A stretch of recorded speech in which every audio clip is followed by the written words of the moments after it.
Hello बच्चों, कैसे हो आप सब।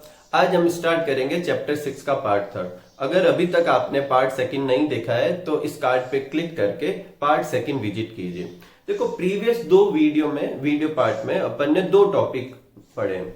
पहले पार्ट में अपन ने ये देखा कि वाटर जो है वो सराउंडिंग से रूट हेयर तक कैसे आता है, बोले तो एब्जॉर्ब कैसे होता है। सेकंड पार्ट में अपन ने ये देखा कि वो रूट हेयर से रूट के अंदर के जाइलम तक कैसे पहुंचता है, बोले तो लेटरल फ्लो कैसे होता है, जिसके पार्ट थे सिम्प्लास्ट, एपोप्लास्ट, वैक्यूलर।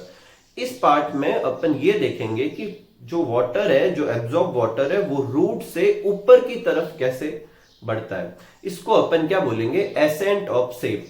देखो, एसेंट का मतलब होता है ऊपर की तरफ चढ़ना, और सेप का मतलब वो वाटर, मिनरल्स वगैरह जो भी है सॉल्यूशन सारा, उसे कहेंगे सेप। तो एसेंट ऑफ सेप मतलब वाटर का ऊपर मूव करना।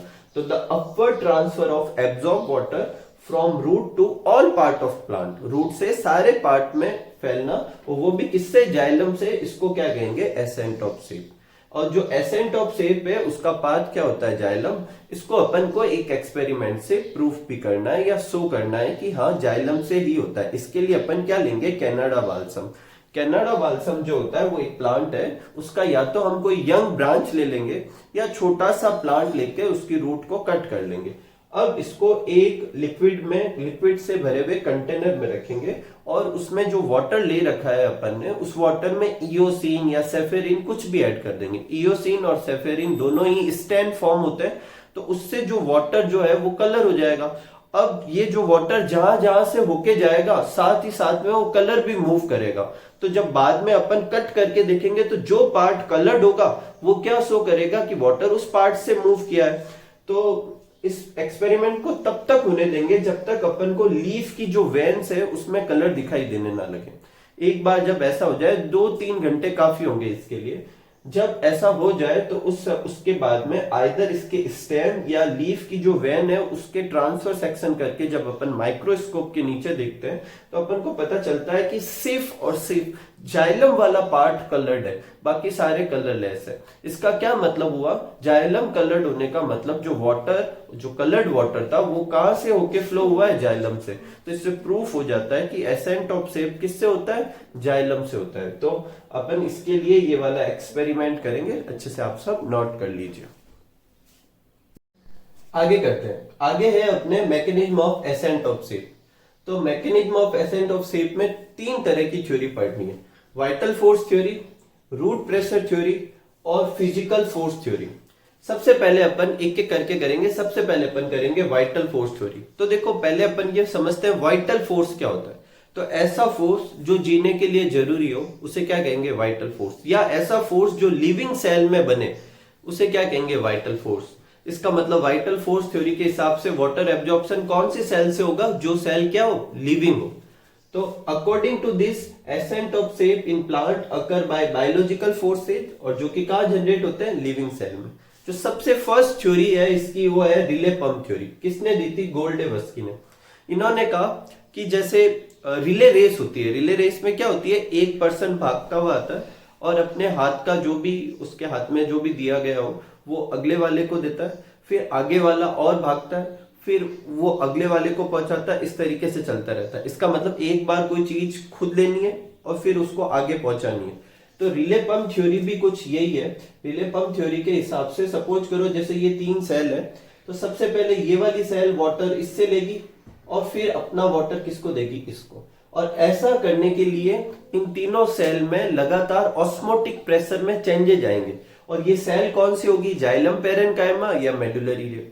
जैसे सपोज करते हैं कि नीचे ऑस्मोटिक प्रेशर कम है और ऊपर ऑस्मोटिक प्रेशर ज्यादा, तो वाटर किस तरफ से किस तरफ मूव करता है, कम से ज्यादा की तरफ, तो वाटर ऊपर चढ़ जाएगा। अब ऊपर वाली सेल में ऑस्मोटिक प्रेशर घटेगा और उससे ऊपर वाली सेल में ज्यादा होगा, तो वाटर और ऊपर चला जाएगा। इस तरीके से कंटिन्यूस चेंज से वाटर ऊपर की तरफ मूव करता रहता है। तो action of ascent of sap is due to change in osmotic pressure in a cell of xylem parenchyma और मेडुलरी। बाद में ये एक्सपेरिमेंट से प्रूफ हो गया कि अगर जाइलम पेरेन्काइमा और मेडुलरी रे को डिस्ट्रॉय कर दिया जाए तो भी एसेंट ऑफ सेप होता है। तो ये थ्योरी वैलिड नहीं रही। नेक्स्ट जो थी वो थी पल्सेशन थ्योरी। पल्सेशन थ्योरी दी थी जेसी बॉस ने, और उन्होंने काम किया था इंडियन टेलीग्राम प्लांट पे और जिसका साइंटिफिक नेम है डेस्मोडियम गायरेंस। ये अच्छा क्वेश्चन है, आपको अच्छे से याद रखना है कि पल्सेशन थ्योरी किसने दी थी, जेसी बोस ने, और उन्होंने कौन से प्लांट पे काम किया था, डेस्मोडियम गायरेंस और इंडियन टेलीग्राम पे, ये इसका साइंटिफिक नाम है। ये थ्योरी क्या कहती है कि कॉर्टेक्स की जो सबसे अंदर वाली लेयर होती है, जो कि एंडोडर्मिस से ठीक बाहर होती है, उस एंडोडर्मिस से ठीक बाहर वाली कॉर्टेक्स वाली लेयर में पल्सेशन होती है, और उस पल्सेशन की वजह से वाटर कहां की तरफ पुश होता है, आगे की तरफ, और फिर कहां चढ़ने लगता है, ऊपर चढ़ने लगता है। लेकिन ये जो थ्योरी थी ये सिर्फ इसी प्लांट के लिए एप्लीकेबल थी। इस प्लांट में ऐसा पल्सेशन होता है, बाकी ऐसा पल्सेशन कॉर्टेक्स की इनर वाली लेयर पे देखने को मिलता नहीं।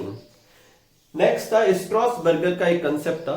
स्ट्रॉसबर्गर ने क्या बोला कि लिविंग सेल जो होती है वो डायरेक्टली रिलेटेड तो नहीं होती मैकेनिज्म में, मतलब लिविंग सेल डायरेक्टली तो वो वाटर को ऊपर की तरफ पुश नहीं करती, लेकिन वो ऐसा एनवायरनमेंट क्रिएट करती है जो वाटर को एसेंट होने के लिए, वाटर के एसेंट ऑफ शेप के लिए नेसेसरी हो। तो ये तीन थ्योरी अपन किस में पढ़ते हैं, वाइटल फोर्स थ्योरी में, ठीक है। सेकंड थ्योरी करते हैं रूट प्रेशर थ्योरी। तो रूट प्रेशर थ्योरी पढ़ने से पहले या समझने से पहले अपन ये देख लेते हैं रूट प्रेशर क्या होता है। तो देखो रूट प्रेशर क्या होता है, जब लेटरल फ्लो की वजह से वाटर जो है वो पेरिसाइकिल से जाइलम में आता है, तो जाइलम की जो पेरेनकाइमा सेल होती है वो पेरेनकाइमा सेल फुली टर्जिट हो जाती है, फूल जाती है पूरी तरह से, और जबकि उसकी जो वॉल जो होती है, आउटर वॉल जो होती है वो इलास्टिक होती है, और उस इलास्टिक वॉल की वजह से वो वापस अपना शेप क्या करना चाहती है, गेन करना चाहती है, जिसकी वजह से वो अंदर की तरफ पुश करती है, और पुश करने की वजह से कुछ जो उसके कंटेंट है वो जाइलम पेरेनकाइमा से किसमें चले जाते हैं, जाइलम वेसल्स में। अब जो जाइलम पेरेनकाइमा वाली सेल है वो थोड़ी फ्लैसिड हो जाती है, इससे पेरिसाइकिल से फिर कुछ वाटर किसमें आ जाता है, जाइलम पेरेनकाइमा में।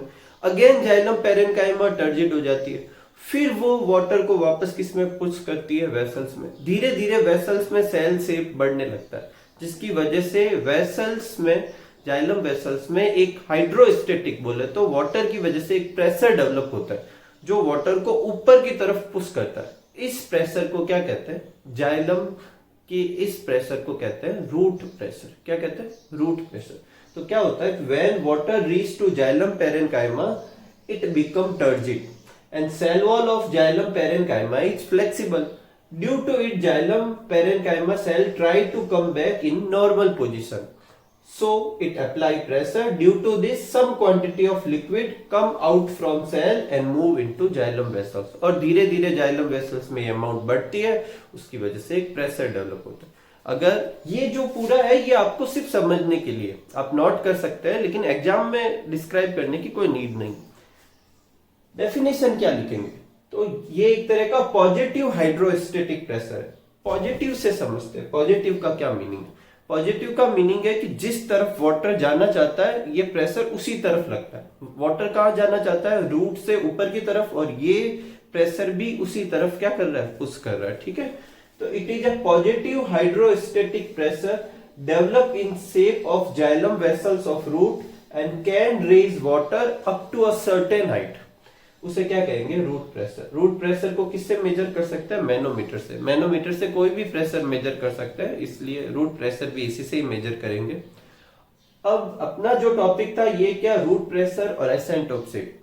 क्योंकि रूट प्रेशर की वजह से वाटर ऊपर की तरफ पुश होता है, तो ऑब्वियस थिंग है रूट प्रेशर क्या करवा सकता है, एसेंट ऑफ शेप करवा सकता है। तो root pressure can perform ascent of sap, but दो प्रॉब्लम। पहली, जो रूट प्रेशर की जो वैल्यू होती है वो मैक्सिमम 2 एटमॉस्फेयर जितनी हो सकती है, और जो 2 एटमॉस्फेयर का रूट प्रेशर होता है वो सिर्फ 20 मीटर हाइट तक वाटर को ऊपर की तरफ फ्लो करवा सकता है। मेजोरिटी ऑफ प्लांट इस केस में आ जाता है, लेकिन कुछ प्लांट की हाइट जो होती है वो बहुत ज्यादा लंबी होती है। तो अगर प्लांट की हाइट 20 मीटर से भी ऊपर है और कुछ की तो और भी ज्यादा होती है, तो फिर ये 2 एटमॉस्फेयर का जो रूट प्रेशर है वो सफिशिएंट नहीं होगा। लगभग 12 एटमॉस्फेयर जितना रूट प्रेशर चाहिए, जो कि रूट प्रेशर लगता नहीं है। इस वजह से ये उन प्लांट में रूट प्रेशर सफिशिएंट नहीं होता एसेंट ऑफ शेप के लिए। तो पहली प्रॉब्लम तो ये है कि ये सब प्लांट में एसेंट ऑफ शेप नहीं करवा सकता। दूसरा, जिम्नोस्पर्म जो होते हैं उनमें रूट प्रेशर लगता ही नहीं है, क्योंकि उनमें जाइलम वेसल्स ही नहीं होती। तो जब रूट प्रेशर लगता ही नहीं है तो उन प्लांट में भी तो एसेंट ऑफ सेप होता है। इसका मतलब एसेंट ऑफ सेप के लिए खाली रूट प्रेशर रिस्पॉन्सिबल नहीं है, या फिर अपन ऐसे भी कह सकते हैं विदाउट रूट प्रेशर भी एसेंट ऑफ सेप हो सकता है। ठीक है, एक एक्टिविटी भी है बुक में जिससे अपन को यह समझना है कि रूट प्रेशर लगता है। बहुत सिंपल सी एक्टिविटी मैं समझा देता हूं, आगे की स्लाइड में उसका डिस्क्रिप्शन है। एक सिंपल सा क्या करना है कि एक प्लांट लेना है और उसका ऊपर वाला जो सूट वाला पार्ट है एक सर्टेन हाइट के ऊपर से कट कर देना है। उसके ऊपर एक कैपिलरी लगा देंगे और उसमें थोड़ा सा वाटर फिल कर देंगे। अब अगर रूट प्रेशर लगता है तो वाटर ऊपर की तरफ मूव करेगा, और मूव करेगा तो कैपिलरी में जो वाटर का पहले जो लेवल था वो और ऊपर बढ़ेगा। ये तो हो गया शो करना। अगर आपको मेजर भी करना हो कि कितना रूट प्रेशर लगता है तो उस कैपिलरी को आगे किससे कनेक्ट कर देंगे, मैनोमीटर से, तो वो एग्जैक्ट रीडिंग भी बता देगा कि इस प्लांट में कितना रूट प्रेशर लगता है। तो वो अपन इस स्लाइड से नोट कर लेते हैं। ठीक है, नोट कर लीजिए।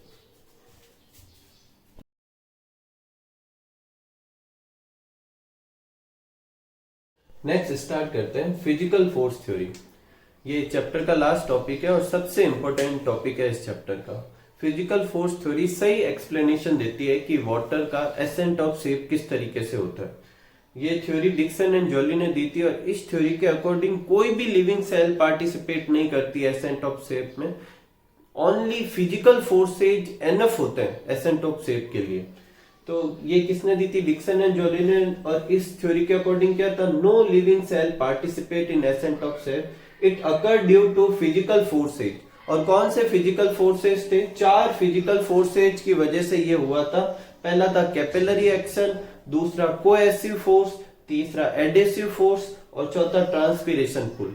कैपिलरी एक्शन अपन सब 11th में फिजिक्स में पढ़ चुके हैं कि अगर कोई थिन ट्यूब ले, कैपिलरी जिसको बोलते हैं, अगर उसे एक लिक्विड में पुट करें तो सरफेस टेंशन की वजह से वाटर ऊपर की तरफ चढ़ने लगता है। इसको क्या कहते हैं, कैपिलरी एक्शन।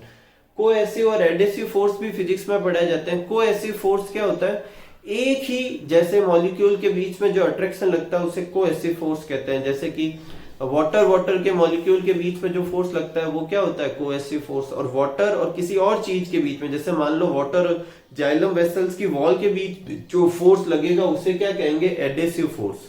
और ये दोनों फोर्स बहुत ही स्ट्रांग होते हैं, specially cohesive force between water and water, जो कि रिस्पॉन्सिबल होता है वाटर कॉलम को ब्रेक नहीं होने देता। ठीक है, आगे देखते हैं इसको। Last, transpiration pull. Transpiration pull क्या होता है, लीफ जो होती है उसकी सरफेस से ट्रांसपीरेशन की वजह से वाटर का लॉस होता है, और उस लॉस को फुलफिल करने के लिए आजू बाजू की सेल से क्या किया जाता है, वाटर को एब्जॉर्ब किया जाता है। फिर वो पास वाली एडजेसेंट सेल जो थी उसमें वाटर की कमी हो जाती है, उसको पूरा करने के लिए उसकी पास वाली सेल से वाटर एब्जॉर्ब किया जाता है, और धीरे धीरे ये इसी तरीके से ये स्ट्रेस कहां तक पहुंच जाता है, रूट के जाइलम तक पहुंच जाता है। तो ऊपर वाले 3 जो फैक्टर है, इन तीनों की वजह से एक कंटिन्यूअस वाटर का कॉलम बनता है, और उस कंटिन्यूअस वाटर के कॉलम को ट्रांसपीरेशन पुल खींच लेता है। जैसे अपन स्ट्रॉ से वाटर को ऊपर की तरफ खींचते हैं, और इस तरीके से रूट से लेकर सूट तक, किसी भी हाइट की सूट तक प्लांट्स में वाटर का क्या हो जाता है, एसेंट ऑफ शेप हो जाता है। ये पहले आप अच्छे से पूरा ये नोट करेंगे, फिर ये डायग्राम बनाएंगे, और फिर मैं जो एक स्लाइड में थ्योरी अवेलेबल कराऊंगा वो नोट करेंगे। एक बार डायग्राम को भी अच्छे तरीके से देखते हैं। देखो, ये एक पाइप बनाना है और इसमें एक लीफ बनानी है। ये लीफ में क्या होगा, वाटर का लॉस होगा, जिसे ट्रांसपीरेशन पुल कहते हैं। इसको अपन बाद में देखते हैं, पहले देखते हैं। देखो, यहाँ नीचे से क्या होगा, थिन डायमीटर की वजह से जाइलम वेसल्स में वाटर ऊपर चढ़ने लगता है। इसको क्या कहेंगे, कैपिलरी एक्शन। ये वाटर ऊपर चढ़ा, एक वाटर का मॉलिक्यूल ऊपर हुआ, जैसे ही दूसरा हुआ वो पहले वाले वाटर मॉलिक्यूल के साथ चिपक जाएगा। किस फोर्स की वजह से, कोएसिव फोर्स की वजह से। साथ ही साथ में ये वाटर मॉलिक्यूल वॉल की, जो वेसल की वॉल होती है उसके साथ भी अट्रैक्शन शो करेगा, जिसको क्या कहते हैं, एडेसिव फोर्स। इन तीनों की वजह से धीरे धीरे एक चेन बन जाएगी वाटर की। अब बस किसी को ऊपर की तरफ खींचना है इस चेन को, और वो काम कौन करता है, ट्रांसपीरेशन। लीफ जो होती है, लीफ की सरफेस से वाटर का वेपर के फॉर्म में लॉस होता रहता है, और वाटर का वेपर के फॉर्म में इस लॉस की वजह से जो टेंशन क्रिएट होता है, उस टेंशन की वजह से वाटर धीरे धीरे धीरे धीरे कहां चढ़ने लगता है, ऊपर चढ़ने लगता है। इस तरीके से एसेंट ऑफ शेप किसी भी हाइट तक हो सकता है। तो इसी के साथ बच्चों ये अपना चैप्टर कंप्लीट होता है। अच्छे से पढ़ना इस चैप्टर को, खुश रहिए, मस्त रहिए, और ये स्लाइड में जो इसके बारे में डिस्क्रिप्शन है वो पहले ये पूरा नोट करने के बाद फिर वो नोट करना, पहले ये, उसके बाद ये डायग्राम, और फिर वो स्लाइड का काम। ठीक है बेटा? तो थैंक यू फॉर वॉचिंग, मस्त रहिए।